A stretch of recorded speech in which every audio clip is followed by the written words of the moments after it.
¿Qué tal, hermanos? Hola, buenas tardes. Vamos a iniciar con una oración. Padre, te damos muchas gracias porque hoy podemos nuevamente estar juntos, Dios, podemos estudiar tu palabra, Señor. Gracias porque nos has guardado toda esta semana, Señor, has tenido misericordia, has tenido bondad con nosotros, Señor. Gracias porque podemos cantarte, Señor. Gracias porque podemos también orar y saber que nos escuchas, Señor, que no estás lejano a nosotros. Gracias porque has dado tu palabra para que podamos conocerte, Señor, y podamos de alguna forma, Señor, a través del amor que nos has dado, caminar en aquellas obras que tú nos has puesto delante de nosotros. Te suplico, Señor, que esta palabra que vamos a ver el día de hoy, en serio, Dios, te ruego que me des la habilidad para poder explicarla de una manera que pueda ser comprensible y que todos podamos en nuestro corazón tener un lugar para lo que tienes para nosotros. Bendito eres. Amén. Sale, hermanos. Hoy estamos llegando al capítulo número 5 de Apocalipsis. Y en capítulo 6 de Apocalipsis. En este capítulo vamos a empezar a ver el desarrollo de la tribulación. A ver si ya nos lo aprendimos. Capítulo 1, ¿qué menciona la revelación de? Capítulo 2 y capítulo 3, las cartas a la iglesia. Muy bien. Después nosotros vemos capítulo 4 y 5, la iglesia está en... Del capítulo 6 al 19, la tribulación. Muy bien.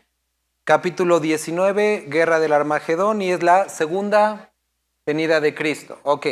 Después, capítulo 19, nosotros vemos que sigue los 1000 años de Jesús en la tierra, estableciendo su reino milenial que dura, ¿cuánto?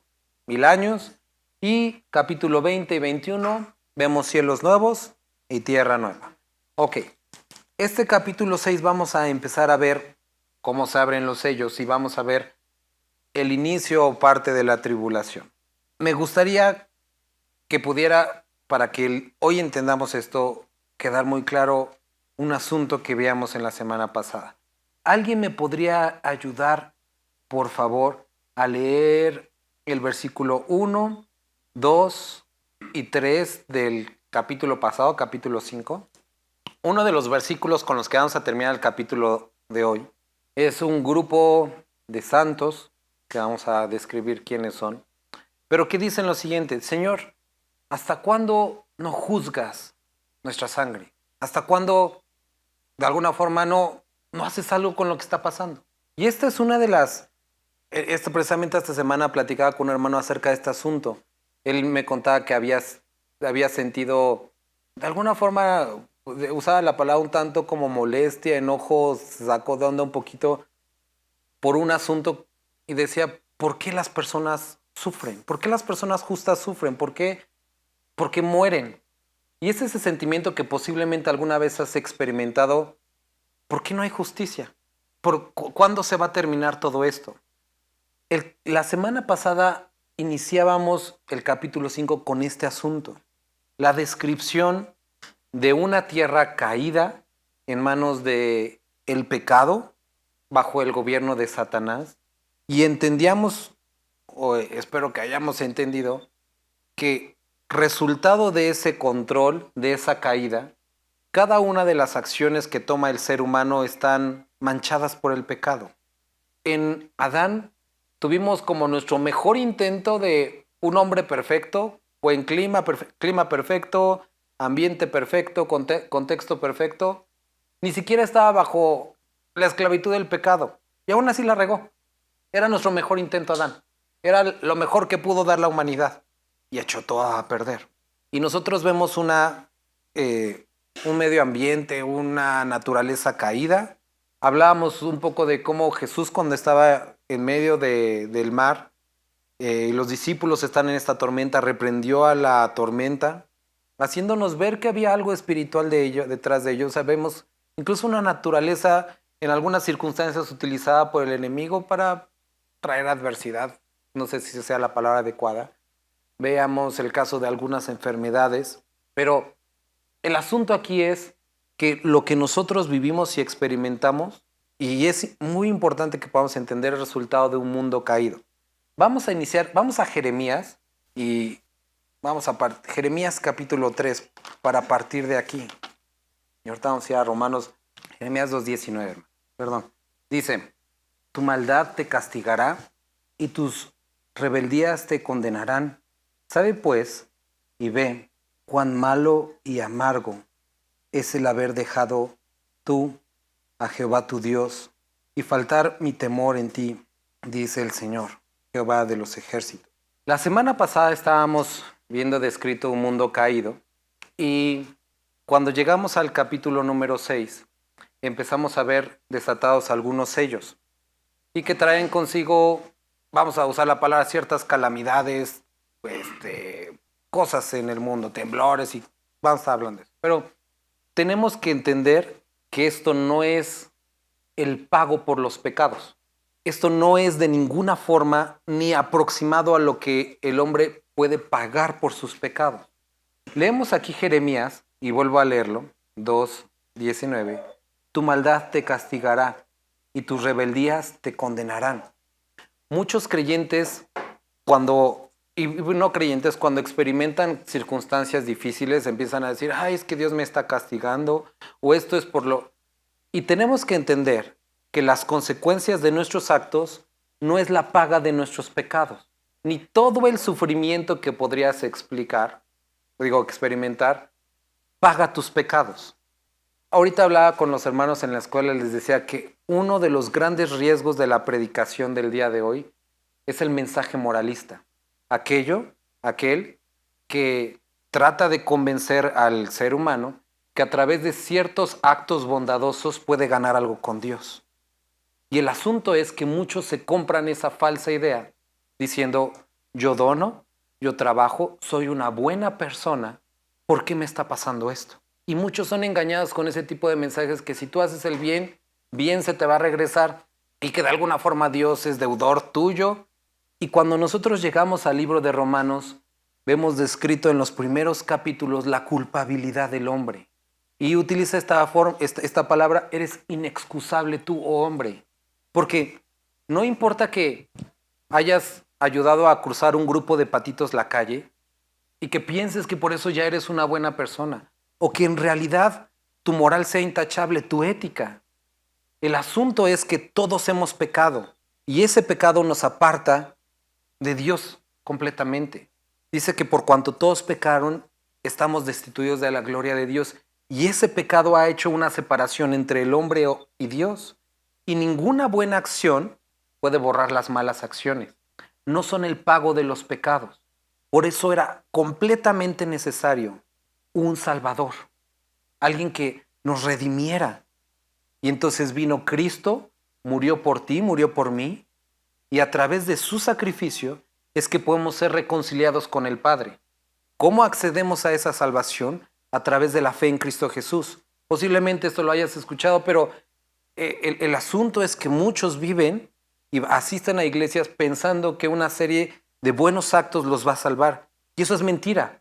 También tenemos que entender que un conjunto de adversidades no expían tus pecados, no los limpian. Y ese es el asunto con el ascetismo. Muchas personas pensaban que a través de afligir la carne podían ser salvos. No comiendo cierto tipo de comidas, no comiendo carne, golpeándose, poniéndose las cadenas, eso no te hace salvo. Como tampoco el mortificar la carne por sí misma te hace salvo. Lo que hace salvo es poner la fe en Cristo Jesús. ¿Por qué estamos diciendo esto? Porque vamos ahorita a leer, cuando van abriéndose los sellos, una serie de eventos que se desarrollan, y no es la película una serie de eventos desafortunados, sino es una serie de eventos que se desarrollan en la tierra, pero que no son la paga del pecado. Lo que está sucediendo es que su maldad los ha alcanzado. Y aquí tenemos que entender esto. Cuando estábamos leyendo Hebreos hacíamos esta diferencia. ¿Por qué nosotros, como creyentes, a pesar de que nuestros pecados han sido perdonados, seguimos experimentando consecuencias de nuestros actos? Porque sigue siendo verdad, Dios nos perdonó, borró nuestro pecado, pero nuestra maldad nos puede alcanzar, nuestras consecuencias nos alcanzan. Y si tú, siendo creyente, te sales a patearle la puerta a un carro, se va a bajar el cuate o la persona que esté manejando Y va a haber una consecuencia. Nuestro pecado, nuestra maldad, esa es la que nos va a alcanzar. Y eso es algo que tú y yo tenemos que entender, que aún como creyentes, si tú como creyentes caes en esta condición que Corintios describe como creyentes carnales que están practicando, bueno, no, que realizan o toman algunas obras de la carne, la fe en Cristo no te salva de las consecuencias, te salva del efecto del pecado que es la muerte, pero tus consecuencias las tienes. Ahora, sé que no has venido a que te asuste y que posiblemente a algunos no, ni siquiera esto los asuste, pero esta semana la verdad, Dios puso en mí una necesidad de recordarte que necesitamos renunciar a estas obras pasadas, porque nuestras consecuencias nos van a alcanzar. Eres salvo, Dios te ama, pero las consecuencias de tus actos te alcanzan. Eso es lo que estuvimos hablando cuando estudiamos el libro de Jueces. Un grupo de personas que vivían en la tierra prometida, pero que sus pecados los alcanzaron. Y cuando llegamos al capítulo 6, vamos a leer ahora sí, vi cuando el Cordero, Jesús, abrió uno de los sellos. Y si no estuviste la semana pasada, te animo a que puedas escuchar la predicación de la semana pasada porque explicamos por qué los sellos y por qué este formato.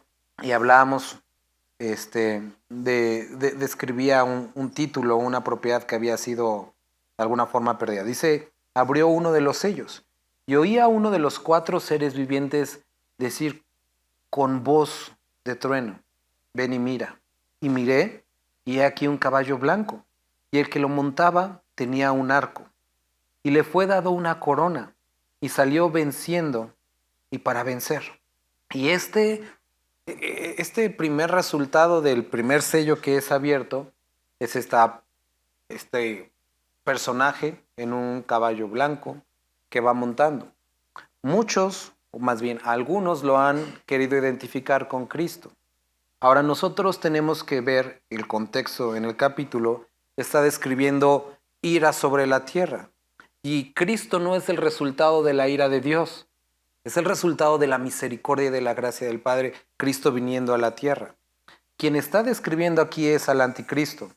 Ahora, no te quedes con lo que yo digo, puedes, y te animo a que leas capítulo 8 del libro de Daniel, capítulo 9 del libro de Daniel, segunda de Tesalonicenses capítulo 2, cuando habla del hombre de pecado. Vamos a ir ahorita a Daniel capítulo 9, nada más para, y los demás los puedes leer para que nos pueda dar tiempo en tu casa. Vamos a leer Daniel. Cuando estamos en Daniel, recordarás que estuvimos estudiando que había ciertas semanas, las 77 semanas de Daniel, destinadas sobre la nación de Israel, y que las primeras se cumplían de la salida del edicto para reconstruir Jerusalén hasta la llegada del Mesías príncipe, y después hay una pausa de un tiempo indeterminado y después restan solamente 7 semanas para que se selle la visión, se cumpla la profecía y se acabe todo. Estas últimas semanas es Daniel capítulo 9. Vamos a leer si quieres del 25. Dice, ¿sabe? Pues sí entiende que desde la salida de la orden para restaurar y edificar Jerusalén hasta el Mesías príncipe habrá 7 semanas y 62 semanas se volverá a edificar la plaza y el muro en tiempos angustiosos. Y después de esas 62 semanas se quitará la vida al Mesías, mas no por sí, y el pueblo de un príncipe que ha venido a destruir a la ciudad y el santuario, y su fin será con inundación, y hasta el fin de la guerra durarán las devastaciones. Esta es una parte que nosotros podemos ver cumplida a través de la venida del Mesías. Hemos hablado de estas semanas. Pero llegamos al versículo 27, dice, y por otra semana, que es los últimos 7 años, se confirmará el pacto con muchos. A la mitad de la semana hará cesar el sacrificio y la ofrenda. Después, con la muchedumbre de las abominaciones, vendrá el desolador, hasta que venga la consumación y lo que está determinado se derrame sobre el desolador. Entonces, esta última semana inicia con el anticristo haciendo pacto con la nación de Israel, y a la mitad de la tribulación, es decir, a los 3 años y medio, que inicia la grande tribulación, sucede esto que es la abominación desoladora, suspende el sacrificio y la ofrenda, y termina todo con la segunda venida. ¿Por qué estamos leyendo eso? Porque si sabemos que la tribulación estos últimos 7 años inicia con la presentación del anticristo, Eso ajusta con lo que nosotros estamos leyendo, que iniciando esta tribulación que describe el capítulo 6, inicia con la presentación del anticristo. Entonces, dice, cuando, vuelvo a repetir, un caballo blanco, y el que lo montaba tenía un arco y le fue dada una corona y salió venciendo para vencer. Hemos hablado que existen dos palabras para coronas, una que era esto de pues, estas hojitas de laurel y la corona real, y la que describe aquí es esta pues como hojas de laurel que daban a los vencedores. Entonces vemos la presentación del anticristo. Vamos a 2 de Tesalonicenses, capítulo 2. Pero con respecto a la venida de nuestro Señor Jesucristo y nuestra reunión con Él, os rogamos, hermanos, que no os dejéis mover fácilmente de vuestro modo de pensar, ni os conturbéis ni por espíritu, ni por palabra, ni por carta como si fuera nuestra, en el sentido de que el día del Señor está cerca. ¿Qué es lo que pasaba con la iglesia de Tesalónica? Había un grupo de personas que habían estado empezando a enseñar y empezado a creer que el día del Señor ya había ocurrido, que ya había sucedido el rapto y que la segunda venida del Señor ya también había sucedido. ¿Y qué les dice? No se dejen como influenciar por ese tipo de manera de pensar. ¿Por qué? Nadie os engañe, versículo 3. En ninguna manera. Porque no vendrá sin que antes venga la apostasía. Un asunto que nosotros hemos visto el día de hoy. Personas alejándose de la fe. Y se manifieste el hombre de pecado, el hijo de perdición, que es el anticristo, el cual se opone y se levanta contra todo lo que se llama Dios, o es objeto de culto, tanto que se sienta en el templo de Dios como Dios, haciéndose pasar por Dios. Entonces, ¿qué nos describe Tesalonicenses? Si ustedes creen que ya sucedió el rapto y que ya sucedió también la segunda venida y que estamos en el milenio, Pablo les dice, no, nada de esto ha sucedido porque para que suceda esto, tiene que pasar primero todo este periodo de apostasía y también tiene que manifestarse el anticristo. Pero es que tal que ya vino el anticristo y no lo supimos, no. Vamos a ir más adelante a Apocalipsis y menciona que incluso va a descender un ángel y va a decir, él es el anticristo, no se pongan su marca. Entonces, si tú tienes el miedo de, ¿qué tal si ya me puse la marca y no sé? Eso no sucede de esa forma. Va a ser muy evidente, él va a presentarse, no va a decir yo soy el anticristo, buenas tardes, sino él va a presentarse como Dios, va a entrar en el templo y va a decir requiero adoración de todos ustedes. Muchos dicen es que ya estamos en la tribulación porque ya hay muchos que quieren una sola religión. El anticristo no va a buscar una sola religión, va a buscar adoración hacia sí. Van a decir, adórenme a mí, yo soy Dios. Entonces, no ha sucedido, la vacuna no era la marca de la bestia, tampoco... Digo, yo recuerdo ese asunto cuando empezó todo esto como boom de las computadoras, ya me siento viejo, pero decían que Internet era la marca de la bestia porque el www era lo de es anticristo, que la paquetería de Microsoft, porque, o sea, era un rollo. No, dice Pablo, nada de esto va a suceder hasta que se manifieste primero el anticristo y va a ser algo evidente. Después dice, haciéndose pasar por Dios tanto que se sienta en el templo de Dios, como lo que leímos ahorita en Daniel, haciéndose pasar por Dios. ¿No os acordáis que cuando yo estaba todavía con vosotros os decía esto? Y ahora vosotros sabéis lo que lo detiene, a fin de que a su debido tiempo se manifieste. Y ellos ya sabían que lo detiene porque ya está en acción el ministerio de la iniquidad.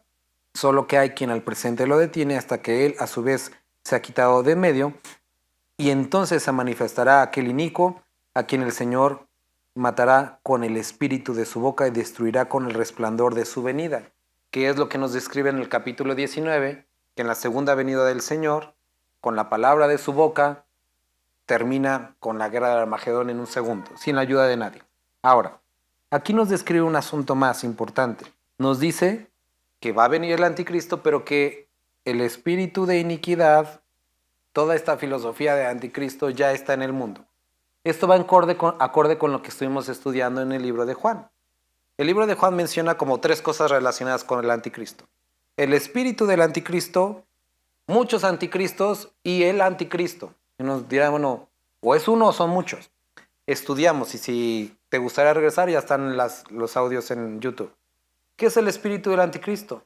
Todos aquellos que de forma consciente, o vamos a decir a lo mejor hasta cierto grado no intencional, abrazan todo este tipo de filosofías contrarias a la fe, y que en lugar de hacer la obra de Dios, hacen la obra de Satanás. Incluso puede haber personas que se dicen religiosas. ¿Por qué? Jesucristo le dice a los fariseos: ustedes no son hijos de su padre Abraham, ustedes son hijos de su padre el diablo, porque las obras de él hace. Y es un grupo de personas muy legalistas que, excusándose en la fe, querían matar a Jesucristo. Y muchos pueden caer en esa condición. Segundo, dice anticristos, aquellas personas que, influenciadas por la filosofía y la mentalidad de este mundo, hacen la obra de Satanás. Y no es que se conviertan sino que están perseverando en eso. Y después se menciona el anticristo, que es una persona física, enviado o elegido, y que habla acerca de las cosas de Satanás. ¿Sale? Ok. Y, bueno, ¿quién es lo que lo detiene? Lo que creo firmemente y que bastantes comparten es que quien detiene la venida del anticristo es el Espíritu Santo morando en la vida del creyente, la iglesia.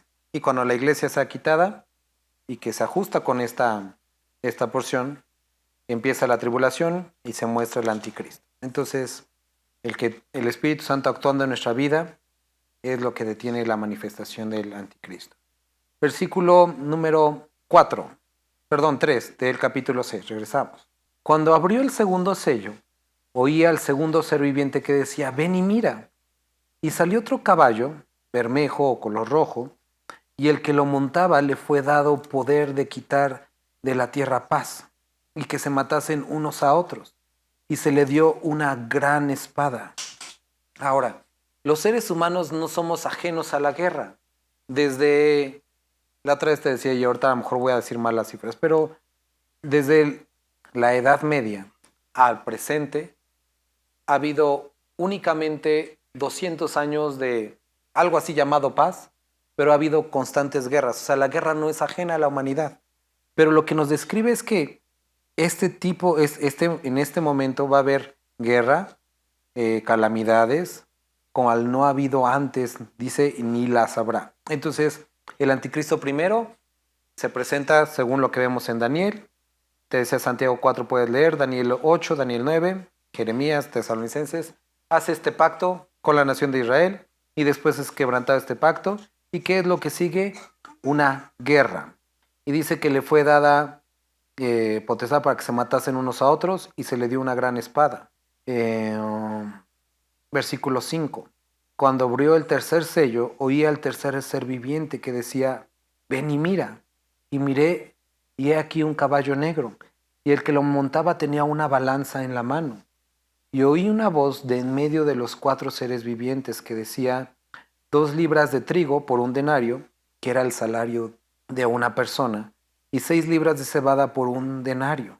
Ahora, esto eran los ingredientes para poder hacer pan.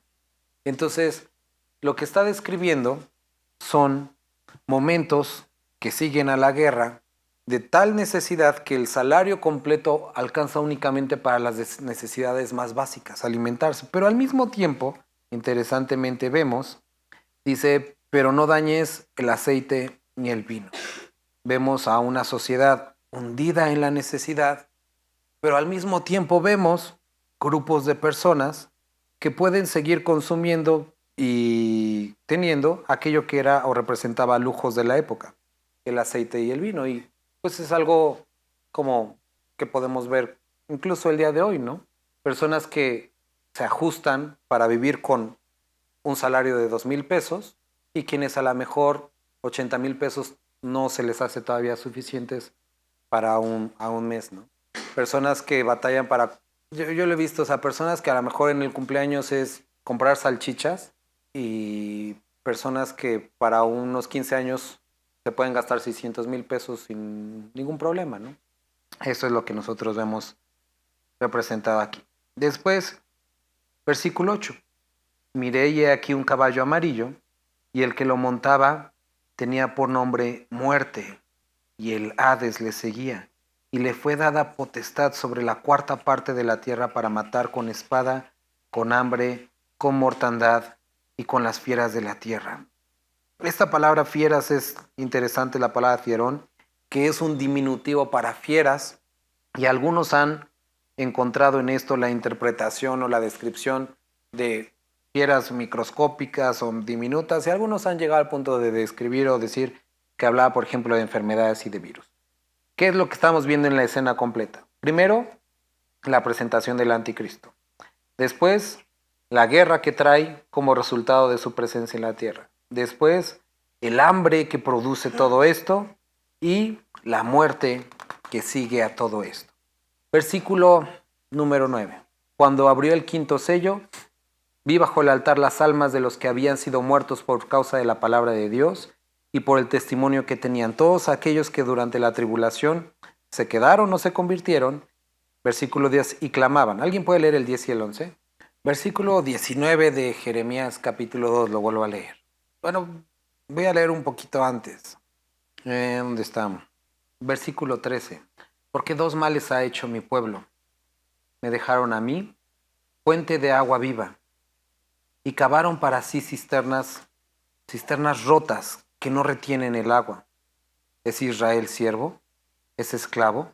¿Por qué ha venido a ser presa? Los cachorros de león rugieron contra él, alzaron su voz y asolaron su tierra. Quemadas están sus ciudades sin morador. Aún los hijos de Memphis y de Tafnes que quebrantaron la coronilla. ¿No te acarreó esto el haber dejado a Jehová tu Dios cuando te conducía por el camino? Ahora pues, ¿qué tienes tú en el camino de Egipto para que bebas agua del Nilo? ¿Y qué tienes tú en el camino de Asiria para que bebas agua del Éufrates? Tu maldad te castigará y tus rebeldías te condenarán. Sabe pues y ve cuán malo y amargo es el haber dejado tú a Jehová tu Dios y el faltar mi temor en ti, dice el Señor Jehová de los ejércitos. Cuando nosotros vemos este capítulo, vemos descrito que lo primero que sucede es la presentación del anticristo. ¿Qué sucede con la tierra? Rechazaron a Jesús, rechazaron el mensaje de Cristo. Y entonces su decisión, ¿qué acarreó? No es el pago de sus pecados, sino ¿qué acarreó? Lo que ellos buscaban. ¿No quieres a Cristo? Bueno, uno en lugar de Cristo. Alguien conforme a tus propias concupiscencias, tus propios pecados. ¿Y qué sucede muchas veces con nosotros? Incluso nosotros como creyentes, cuando no tenemos su palabra, lo tenemos a Él y desechamos la palabra de Dios y buscamos el consejo de los hombres. ¿Qué es lo que sucede? Bueno, si no quieres hacer caso a la palabra de Dios y buscas mejor que alguien te diga algo, entonces toma ese consejo y experimenta la sabiduría de ese consejo. Si te va bien, qué bueno. Pero como naturalmente sucede, al ser consejo de carne es lo que vas a obtener. Has desechado a tu proveedor, buscar que Él te provea, que Él traiga como lo necesario para tus necesidades, pero dices, no, es muy lento, no es lo que yo espero. Voy a buscarlo por mis propias fuerzas. Y entonces nos embaucamos en la búsqueda de los bienes, en la búsqueda de la economía, y olvidamos a nuestro Creador. Y entonces, ¿qué es lo que vamos a tener? Dolor y sufrimiento, una esclavitud. Y lejos de ver, busca primero el reino de su justicia y todo lo demás vendrá por añadidura, buscamos primero la añadidura y el Señor queda después y nos preguntamos, ¿por qué no tengo tiempo? Porque buscaste la añadidura y te esclavizó. Y esto, por eso leíamos Jeremías y es lo que estamos viendo aquí descrito. Buscaron la paz en el anticristo, alguien que pueda hacer y traer paz. Pero Él no va a traer paz, Él va a traer guerra. Y muchas veces nosotros queremos buscar una tranquilidad en la economía, buscar la tranquilidad en una relación, buscar la tranquilidad y seguridad en propiedades, y nos damos cuenta que eso no trae paz, que eso trae conflictos. ¿Cuántos han dicho, digo, no es crítica porque a mí me ha pasado, ¿no? Si tengo un mejor carro, voy a estar más tranquilo porque no va a dar lata. ¿Y qué? Te compras el auto más nuevo y te das cuenta que si antes gastabas en una afinación 2,000 pesos, ahora gastas 6,000 pesos. Y entonces ahora tienes que trabajar más para pagar los gastos de ese carro. Y lejos de traerte esa seguridad y tranquilidad, no lo trajo. Estaba escuchando una predicación de un pastor de los años 80, así con el audio medio feo y todo eso, y él estaba hablando acerca de esta idea que estaba circulando en Estados Unidos en esa época, que decían, cuando venga la tecnología, va a dar tiempo a los seres humanos para dedicarse en lo que importa. Él decía, pero yo estoy seguro que no va a ser así. Nos vamos a hacer esclavos de la tecnología. Y él estaba hablando acerca del fax, que en esa época era la revolución, pero cuando yo escuchaba decía, sí es cierto. O sea, pensábamos que la tecnología nos iba a traer, o sea, como casi como los supersónicos, si alguien se acuerda de esa serie, que tenías a tu robot que te hacía todo, pero no es cierto. Ahora, por ejemplo, los dispositivos electrónicos no nos han traído tiempo para hacer lo que realmente importa. Nos los han quitado. Ves familias como metidas en ese asunto. O sea, antes te presentaban, el robot casi te va a estar sirviendo a la mesa y tú vas a poder platicar con tus hijos y no es cierto. Ahora estamos sentados jugando Minecraft, ¿no? Entonces, ese asunto de buscar en otros lugares lo que solamente Dios puede dar es una mentira. Quisieron paz, Él les trajo guerra. Buscaron seguridad económica y les trajo hambre. Buscaron vida y les trajo muerte. Esto es lo que hace el pecado, lo que hace Satanás. Sabes que es mentiroso y crees sus mentiras. Hablábamos mi esposa y yo con una hermana en la semana que estaba experimentando ansiedad. Y yo le decía, ok, porque esto como el patrón, y a lo mejor si alguien va pasado por eso sabe de qué estoy hablando. Se inventan miles de enfermedades. Es que qué tal si tengo algo en la cabeza, qué tal si tengo algo aquí, y cualquier síntoma es una enfermedad. Y le decía, tú en el fondo sabes que es mentira, ¿no es así? Sí. Y si sabes que es mentira, ¿de quién proviene? Satanás. Ok. ¿Sabes cómo es Satanás? Mentiroso, sí. ¿Por qué le haces caso? ¿Por qué le hacemos caso? Sabemos que es mentiroso, sabemos que es una mentira, sabemos que quiere destruirnos, ¿por qué le hacemos caso? Sabemos que el pecado destruye, que nos aleja de Dios, de nuestra comunión y de las familias. ¿Por qué caminamos en él? Porque es más sencillo, porque es más cómodo. ¿Y saben? Cuando nosotros vemos esto que va a suceder y después vemos a personas diciendo, Dios, ¿hasta cuándo no juzgas? Entendemos algo que también hemos hablado. El pecado no solamente nos afecta a nosotros, afecta a los demás. Y vamos a ver a personas arrastradas y experimentando las consecuencias de nuestros actos. Personas que, como dicen, ni la ven ni la temen, pero nuestro pecado los está arrastrando. Y esto podemos saber padres con conflictos, sus hijos experimentándolos. Esposos con sus frustraciones, su familia experimentándolo. Esposas con sus frustraciones, su familia experimentándolo. Porque nuestro pecado arrastra a los demás. Y estas personas que estaban aquí, que habían sido redimidas, que habían sido limpiadas, decían, ¿por qué estamos experimentando? Porque vives en un mundo caído. Y las consecuencias de ese pecado, el tuyo, el de otros, el lugar donde vives, te ha alcanzado. Pero también esto tiene un recordatorio. Tu justicia, tu plenitud no está aquí. Por eso es que las cosas siguen sucediendo, para recordarte que aquí no es donde vamos a encontrar plenitud. Vamos a un lugar, vamos a estar con alguien que realmente es nuestra plenitud. Dios no quiere que olvidemos que aquí no es nuestro reposo está en Él. Y si Él no te ha, más bien, si Él te ha dejado experimentar no completa plenitud en el trabajo que tienes, en la profesión que tienes, las posesiones que tienes, es un recordatorio de que esto no es para lo que fuiste creado, para que sigas anhelando algo mejor, para que sigas poniendo tus ojos en la eternidad y no aquí. Que no te convenzas como muchos han sido convencidos, que fueron creados para acumular, sino fuimos creados para la eternidad. Entonces vemos otro aquí en este sello, en este último sello que vamos a ver hoy, bueno, en el quinto, todavía el quinto, que lo que sucede es que producto después de anticristo, guerra, hambre, la siguiente consecuencia es la persecución de los santos. Estaba escuchando en la semana acerca de esto, no lo había no lo había escuchado anteriormente.